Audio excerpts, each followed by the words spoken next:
বলো কি বলতে চাও? চাচা, আপনারা ভুল বুঝতেছেন।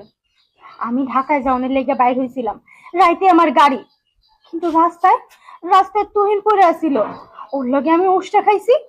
তারপরে কি হয়েছে আমি আর কিছু কইতেই পারি না। পরে তো আপনারা আমার ঘরে এখানে নিয়ে আইছেন।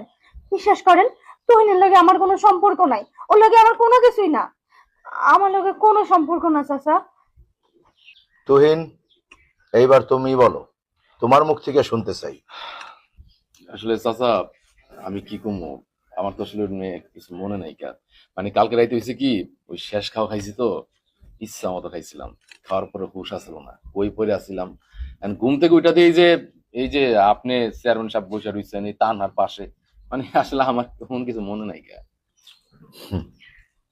তোমরা যতই নয় ছয় আমারে বুঝাও না কেন, আমি তো ওই বুঝ মানবো না। কারণ আমরা নিজ চোখে দেখছি কালকে রাত্রে তাও জঙ্গল দিয়া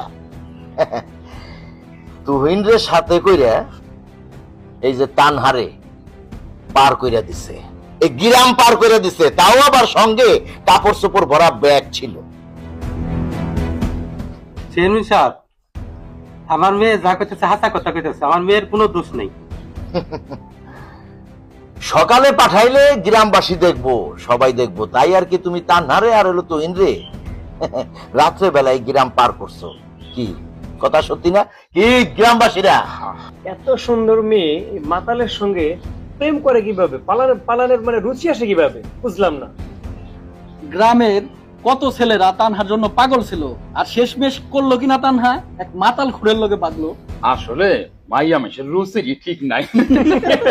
আরে থামো তোমরা, শোনো, সবই শুনলাম, বিচারের রায় একটাই, সমাধান একটাই, সেটা হইতেছে